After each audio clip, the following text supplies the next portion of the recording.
Hello नमस्कार साथियों, एक बार फिर से आप सभी का मैं हार्दिक स्वागत और अभिनंदन करता हूं। इससे पहले हमने पार्ट 1 पढ़ा था और हमने पढ़ा था सर्वोच्च न्यायालय के बारे में, हमने पढ़ा था सुप्रीम कोर्ट के बारे में, हमने सुप्रीम कोर्ट के इतिहास के बारे में विधिवत तौर पर चर्चाएं की थी और मैंने आपको आर्टिकल 124 के बारे में, सुप्रीम कोर्ट के तमाम जिस प्रकार से कॉलेजियम पद्धति की प्रणाली हो, सुप्रीम कोर्ट में नियुक्ति हो, सुप्रीम कोर्ट में न्यायाधीशों की योग्यता हो और सुप्रीम कोर्ट की शपथों के आदि के बारे में मैंने आपको ध्यानपूर्वक पढ़ाने की कोशिश की थी। आज हम एक अगले अध्याय की तरफ और एक नए आर्टिकल की तरफ पढ़ना चाहते हैं। इसमें यदि मैं बात करूं कि सुप्रीम कोर्ट में जो न्यायाधीशों की नियुक्ति किस प्रकार होती है, नियुक्ति होती है आपकी कॉलेजियम पद्धति के द्वारा। सुप्रीम कोर्ट में न्यायाधीशों की नियुक्ति कौन सी प्रक्रिया के अंतर्गत होती है? तो नियुक्ति होती है आपके कॉलेजियम पद्धति के द्वारा। कॉलेजियम पद्धति, कॉलेजियम पद्धति के द्वारा आपकी किसकी की जाती है? नियुक्ति की जाती है। और शपथ की बात करूं तो मुख्य न्यायाधीश को शपथ कौन दिलाता है? तो शपथ की बात होगी आपके राष्ट्रपति के द्वारा। मुख्य न्यायाधीश को शपथ किसके द्वारा दिलाई जाती है? तो राष्ट्रपति के द्वारा दिलाई जाती है। और अन्यों को भी किसके द्वारा दिलाई जाती है? राष्ट्रपति के द्वारा दिलाई जाती है। उम्र कितनी होती है, अर्थात आयु का क्या प्रावधान है? तो आयु का प्रावधान होता है आपके 65 वर्ष। वेतन की मैंने आप लोगों के बारे में बात की थी कि सुप्रीम कोर्ट में जो न्यायाधीशों का वेतन क्या होता है, तो मुख्य का वेतन तो आपको मैंने बताया था कि 2,80,000 रुपये मुख्य न्यायाधीश का वेतन, और अन्य न्यायाधीशों का वेतन कितना होता है? तो वो होता है आपके 2,50,000 रुपये, 2,50,000 रुपये। अब यहाँ पर मैंने आपको नियुक्ति के बारे में बताया था, शपथ के बारे में बताया था। अब हम एक अलग अध्याय की तरफ बढ़ते हैं, अलग आर्टिकल की तरफ बढ़ते हैं और उस आर्टिकल का नाम है आपके आर्टिकल 125। आर्टिकल 125 के अंतर्गत क्या दे रखा है, यानी मैं बात करूंगा अनुच्छेद 125। मैं आपके बीच में अनुच्छेद 125 के बारे में व्याख्यान करता हूं। तो अनुच्छेद 125 क्या बोलता है कि सर्वोच्च न्यायालय के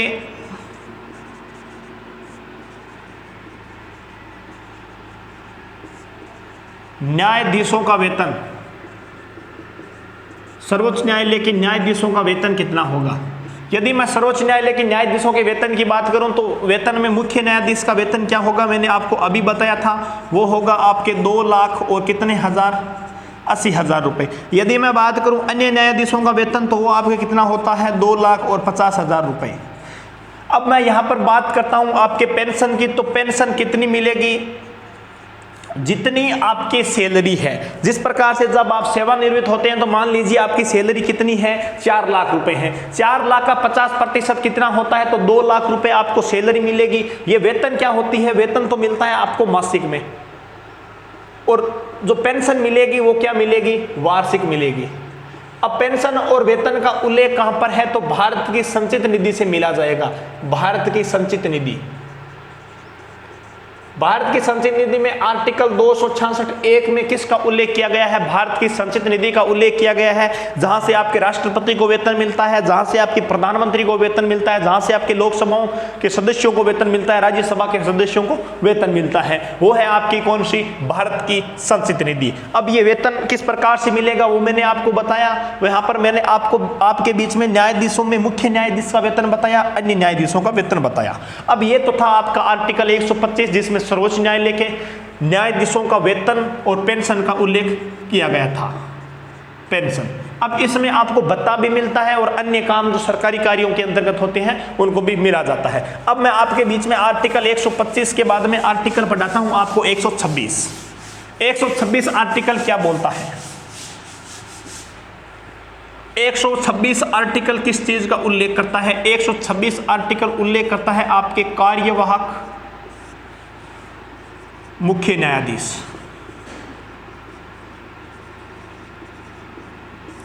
126 आर्टिकल किसका उल्लेख करता है? कार्यवाहक मुख्य न्यायाधीश के रूप में उल्लेख करता है। अब कार्यवाहक मुख्य न्यायाधीश होता कौन सा है? अब जिस प्रकार से मान लीजिए कि कोई कार्रवाई में भाग लेना है और वहां पर उपस्थित कौन नहीं है? मुख्य न्यायाधीश नहीं है। अब वहां पर कार्यवाहक न्यायाधीश किसको बनाया जाएगा? राष्ट्रपति की सलाह के आधार पर जो वरिष्ठता का क्रम होता है। जिस प्रकार से न्यायालय के अंतर्गत न्यायाधीश होते हैं, एक की उम्र मान लीजिए कितना साल है?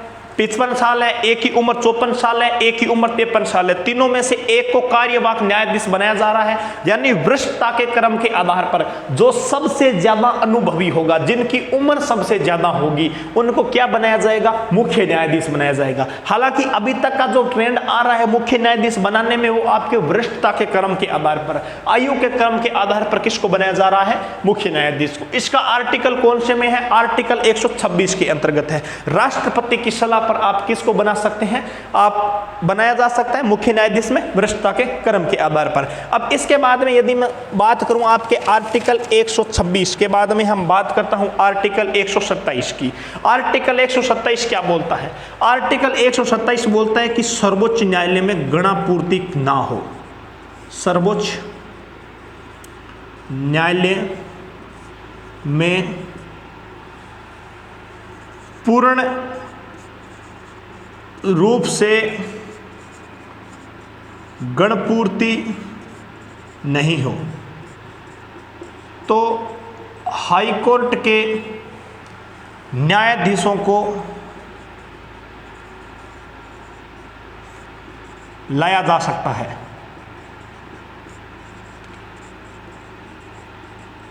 अब मैंने आर्टिकल 127 के अंतर्गत एक बात लिखी है कि जब सर्वोच्च न्यायालय में गणापूर्ति ना हो।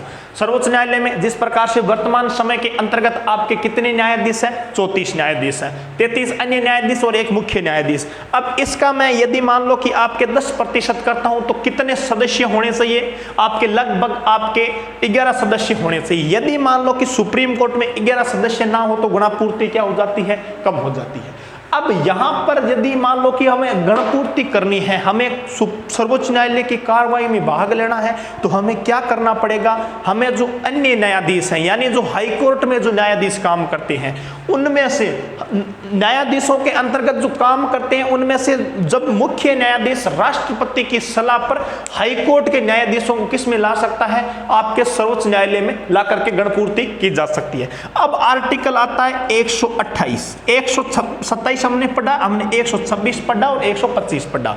अब मैं बात करता हूं आपके आर्टिकल 128। 128 में क्या दिया गया है? सर्वोच्च न्यायालय द्वारा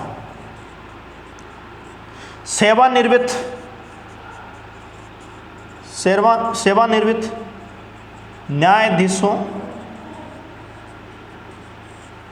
द्वारा भाग लेना। अब आर्टिकल 128 इस चीज का उल्लेख करता है कि सर्वोच्च न्यायालय की कार्रवाई कर रहे हैं, लेकिन हाईकोर्ट में तो वैसे भी न्यायाधीश कम है, यानी राज्य वाले सोच रहे हैं कि हमारे तो न्यायाधीश आ ही नहीं रहे हैं और जो आ रहे हैं वो सर्वोच्च न्यायालय वाले लेकर के जा रहे हैं, तो हमारी कार्रवाई को कौन भाग लेगा? तब आर्टिकल आता है 128, यानी सर्वोच्च न्यायालय की जब कार्रवाई में भाग लेने के लिए आपके पास न्यायाधीश कम पड़ जाते हैं, तो जो सेवानिवृत्त जो सर्वोच्च न्यायालय से न्यायाधीश हुए, उनसे हम मांग कर सकते हैं उस मामले में कि वो हमारी गणपूर्ति को क्या करें? पूर्ण करें। 125 कार्यवाहक मुख्य न्यायाधीश के रूप में भाग लेना। मुख्य न्यायाधीश कौन होगा? जब राष्ट्रपति के द्वारा जो नियुक्त किया जाएगा वरिष्ठता के क्रम के आधार पर। 127 के अंतर्गत सर्वोच्च न्यायालय का मुख्य न्यायाधीश राष्ट्रपति की सलाह पर हाईकोर्ट के न्यायाधीशों को लाकर के क्या कर सकते हैं? गणपूर्ति पूरी की जा सकती है। और आर्टिकल 128 सर्वोच्च न्यायालय का मुख्य न्यायाधीश राष्ट्रपति की सलाह पर, इसमें आपको राष्ट्रपति की सलाह लेना भी जरूरी है। राष्ट्रपति की सलाह पर आप सेवानिवृत्त न्यायाधीशों को भी ला सकते हैं। अब मैं बात करता हूं आपके आर्टिकल 129। उसमें क्या बताया गया है कि सर्वोच्च न्यायालय की शक्तियां, सर्वोच्च न्यायालय की शक्तियां। अब सर्वोच्च न्यायालय की शक्तियां किस प्रकार से होगी? तो साधारण सी बात है, आर्टिकल 129 की आपके जो परीक्षाओं के अंतर्गत आता है, जो सीएटी के अंतर्गत आता है, राजस्थान पुलिस के अंतर्गत आता है, इतना डीपली नहीं पूछा जाता। हालांकि आर्टिकल पूछे जाते हैं, फिर भी मैं आपको बता देता हूं कि सर्वोच्च न्यायालय की शक्तियों के अंतर्गत सर्वोच्च न्यायालय या अपने नीचे जो हदनिस्थ न्यायालय है उनका रिकॉर्ड क्या रखा जाएगा? ऑन रिकॉर्ड रखा जाएगा। कोई भी न्यायालय के अंतर्गत किसी भी केस के अंतर्गत आप अपना रिकॉर्ड क्या रखेंगे? ऑन रखेंगे। ये आपके क्या है? सर्वोच्च न्यायालय की भूमिका होती है। यदि आप अपना रिकॉर्ड नहीं रखते हैं तो सुप्रीम कोर्ट के पास में ये अधिकार होता है कि वह अपने अधीनस्थ न्यायालयों पर कार्रवाई भी कर सकता है। अब मैंने आपको आर्टिकल 126, 127, 128 और 129 हमने 4 आर्टिकलों को मुख्य रूप से पढ़ने की कोशिश की। अब मैं बीच में आप लोगों के बीच में आर्टिकल आता हूं 130 का। अब आर्टिकल 130 किस प्रकार की प्रवृत्ति और किस प्रकार की विचार शैलियों के अंतर्गत बोलता है। अब आर्टिकल आता है आपके बीच में 130। आर्टिकल 130 किस चीज का उल्लेख करता है, यानी अनुच्छेद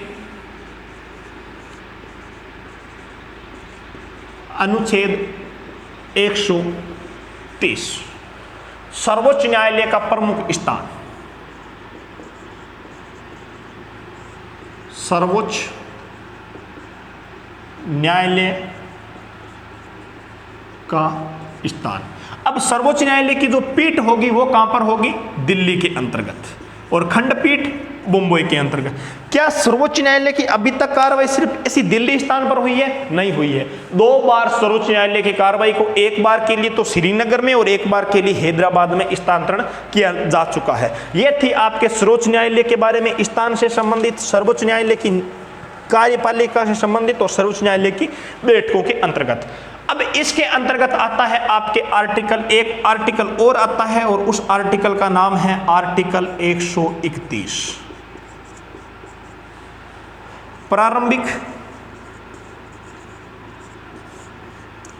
आरंभिक सर्वोच्च न्यायालय का क्षेत्राधिकार। अब मैंने बात की, एक तो लिखा प्रारंभ को यानी प्रारंभ करना, और एक मैंने लिखा था आरंभ करना। अब यदि ऐसे कौन से जो मामले बनते हैं जिनको आप सर्वोच्च न्यायालय ही सुन सकता है, कोई अधीनस्थ न्यायालय नहीं सुन सकता? यदि विवाद केंद्र और राज्य के बीच में हो, यदि विवाद 2 राज्यों के बीच में हो, यदि विवाद भारत की सरकार और अन्य राज्य की सरकार के मध्य हो, इन मामलों का निर्धारण कौन करता है? आपके सर्वोच्च न्यायालय करता है। अब आर्टिकल आता है 132। आर्टिकल 132 में क्या किया गया है?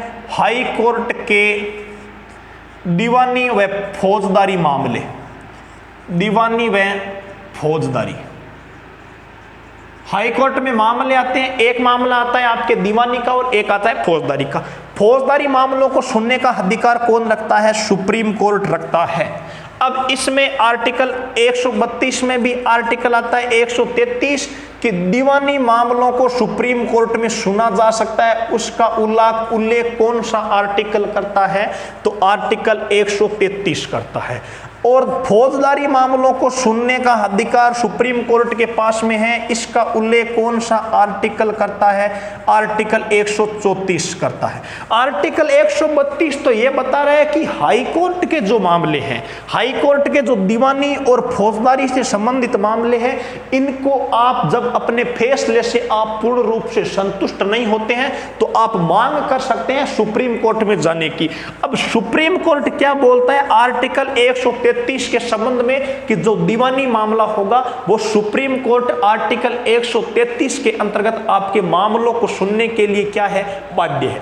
और फौजदारी मामलों के लिए आप आर्टिकल 134 का सहारा ले सकते हैं। इसके बाद में एक आर्टिकल और आता है, वो और आर्टिकल आता है आपके 135। 135 आर्टिकल किस चीज का उल्लेख करता है? 135 आर्टिकल उस चीज का उल्लेख करता है कि सैनिक न्यायालय के मामले, सैनिक न्यायालय के मामले सुप्रीम कोर्ट नहीं सुन सकता।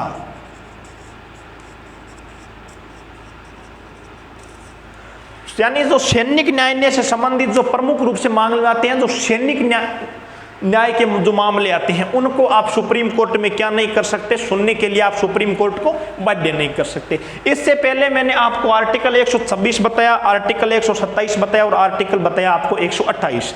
126 के अंतर्गत वेतनों के बारे में लिखा था, 125 में वेतनों के बारे में लिखा था, 127 में कार्यवाहक राष्ट्रपति के बारे में लिखा था, माफ कीजिएगा कार्यवाहक मुख्य न्यायाधीश के बारे में लिखा था।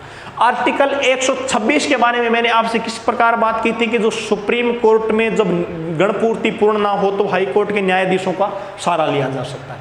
आर्टिकल 128 में यदि मान लो कि गणपूर्ति ना हो तो सुप्रीम कोर्ट में मुख्य न्यायाधीश राष्ट्रपति की सलाह पर जो सेवानिवृत्त न्यायाधीश हैं उनसे अपनी गणपूर्ति को पूरा करवाया जा सकता है। 129 में मैंने शक्तियां पढ़ी सर्वोच्च न्यायालय की, 130 में मैंने सर्वोच्च न्यायालय का पीठ अर्थात स्थान पढ़ा जो आपके दिल्ली के अंतर्गत होगा। 131 में ऐसे मामले जो आरंभ और प्रारंभ हैं, 132 में दीवानी मामले, 134 में फौजदारी मामले और 135 में सैनिक मामले। ये 4 से 5 आर्टिकल मैंने आप लोगों के बीच में आज रखे। बाकी के आर्टिकलों को जब हम अपनी क्लास होगी उस पर चर्चा करेंगे।